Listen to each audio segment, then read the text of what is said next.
Have you ever been in a conversation where someone says that I'm a great listener, but you leave the conversation feeling more like they barely noticed you? That did they even hear you speak? Maybe they redirect the whole conversation to their own perspective or rush to solve your situation instead of truly hearing you. In today's episode, it's time to focus on empathy, and not just as a buzzword, but as a powerful human leadership skill. One that builds trust, deepens connections, and creates space for real movement. Confidence starts inside of you.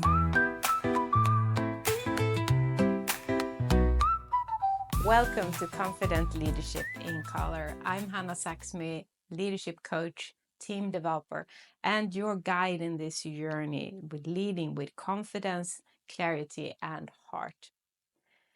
If you're new here, I'm so glad that you found your way here. And if you've been following for a while, welcome back. This is episode 10, and I will now jump into the confident framework again after last week's a bit sidestep. And today we're diving into E for empathy. And here's why this conversation matters more than ever. In a time where AI can write our emails, generate reports, do realistic movies of us, what it can't do is to feel. Empathy is one of those few deeply human skills that technology can't replace. In fact, it's increasingly recognized as the key distinguisher for leadership in this fast-moving digital era. Empathy isn't just a nice extra, it's a must-have, especially in leadership. Because no matter how smart or efficient we become, people still need to feel seen, heard, and understood. And that's where empathy leads the way. It's from there it starts. Empathy is also one of those essential components of emotional intelligence, EQ. And EQ is no longer seen as a soft extra, but as a core leadership skill that drives performance, engagement, and resilience. Leaders with strong emotional intelligence who can manage their own emotions and genuinely connect with others, they are not just more likable, they're more impactful. When I think of empathy, I picture a sparkling and growing heart, vibrant red. To me, that symbolizes that empathy truly is a warm, expanding presence that brings life into our relationships. It's not loud, but it's powerful. And it grows every time we choose to show up with care. So while the world speeds up, empathy helps us to slow down, especially when our focus is truly to see the person in front of us and to be fully present.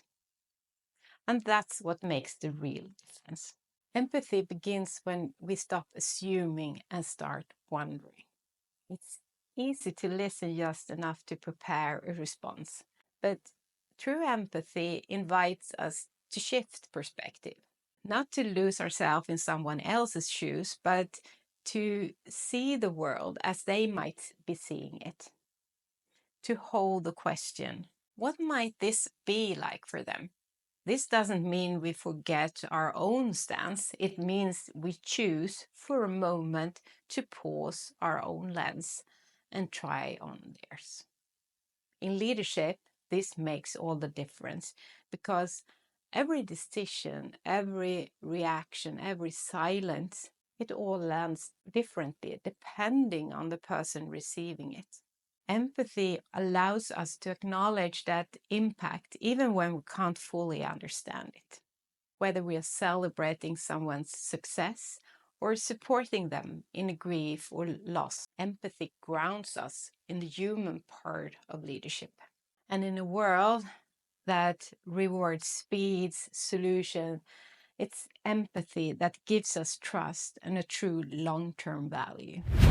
One thing that shapes how I meet people as a leader, as a coach, and friend is that I've lived through many different experiences. I've been the employee receiving news that shook my world, and I've been the manager who had to deliver those very same kinds of messages. I've also walked through deeply personal challenges, like the emotional roller coaster of infertility, a journey of hope and grief, and that eventually led to a birth of a first daughter. But these moments, they have stretched me and they have also softened me. All those experiences, both joyful and painful, have become embodied knowledge. They shape how I show up today. They've taught me that empathy isn't about fixing or rescuing.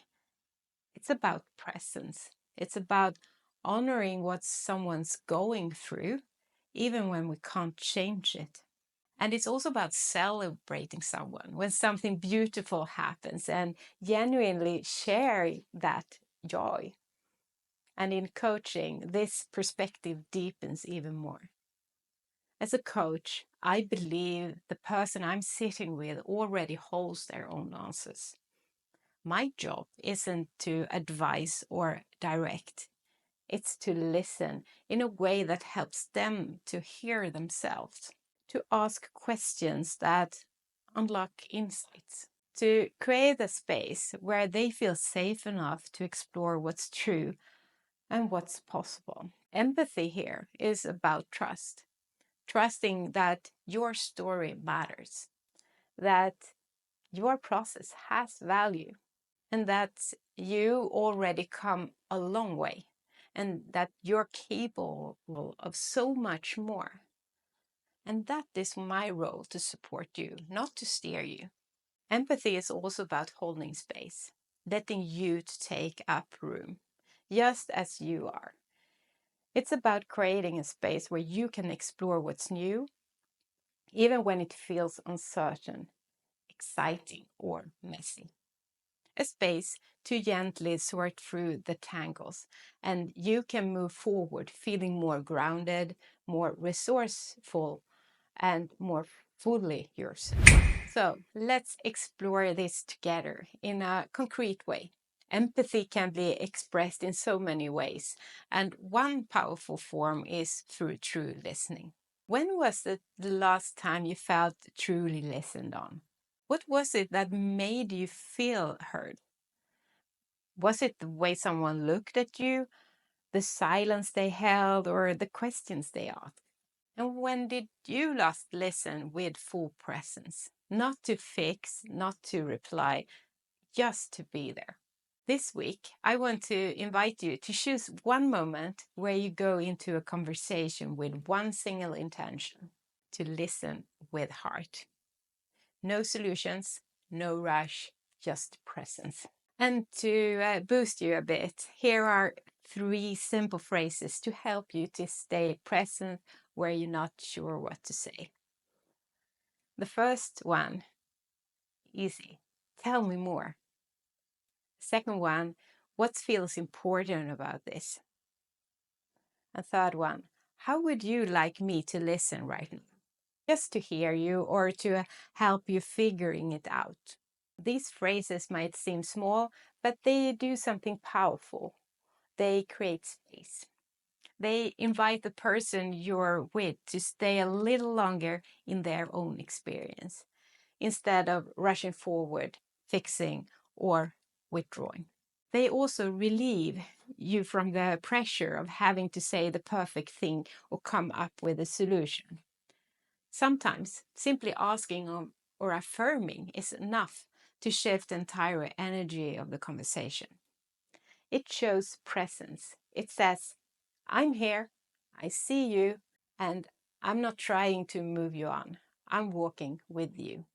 The third phrase I told you about, it's something I often use myself. If I'm the one who needs a great ear and the right kind of attention, I say, I'd love if you could just listen with your heart. I need to speak out loud how I'm feeling, not to be fixed. And this helps the other person, especially if they're a natural problem solver type, to understand that what kind of support I actually need in that moment. Empathy begins when we make space for others and for ourselves. So let's bring this all into your day-to-day leadership. Empathy in leadership isn't loud. It's not always visible, but it changes everything. It creates psychological safety.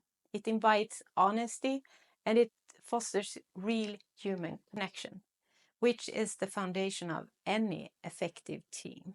Empathy shows up when you pause before reacting, when you check in instead of assuming, when you create a space for someone to speak, even if you don't have the perfect response. It's not about fixing, it's about being with. In challenging conversation, like delivering difficult news, empathy allows us to honor the humanity in front of us, to acknowledge emotions, to stay present, and to offer dignity even in disappointment. I've seen it again and again. The leaders who dare to slow down and listen, even for just a few minutes, build more trust than those that just rush to solve. Empathy is a quiet power, one that doesn't demand attention but earns respect. And in a world that often rewards speed, output, and answers, it is empathy that will set you apart as a truly impactful leader. In the previous episode, I talked about that little voice, the inner critic that can so easily take over, especially when we care deeply and want to do our best. It's easy to hold ourselves to impossible standards, to judge every mistake, every misstep. And yet, we would never speak to a friend in that way we sometimes speak to ourselves. Empathy doesn't stop with others. It begins how we treat ourselves. So when that voice shows up, I try to pause and ask, what am I really saying to myself right now? And then I imagine if my best friend were sitting here, hearing me say that out loud, what would she say? Would she say I failed, that I should have known better? Or would she remind me that I'm human, doing my best and still learning? Giving empathy to yourself is not self-indulgence, it's self-honoring. It's recognizing that you're worthy of the same kindness you offer to others. And just like the others, it's not about fixing, it's about listening, creating space for yourself to feel, to reflect, to be you. That is where resilience grows. That's where grounded confidence begins. If this episode stirs something in you, a memory, a feeling, or a simple curiosity, I invite you to pause and notice it. Empathy begins there, with awareness, with presence. Remember, leadership isn't about solving everything. It's about showing up human. It's about asking with care and listening with intention. This is the kind of leadership I support in individuals and in teams every day. And if you're curious about what it might look like for you, you're always welcome to reach out. Until next time, take care of yourself and keep listening with heart. And remember the challenge I gave you. Pick one conversation this coming week where you go in with the focus and intention to truly listen on the person you have in front of you and see what difference you can make.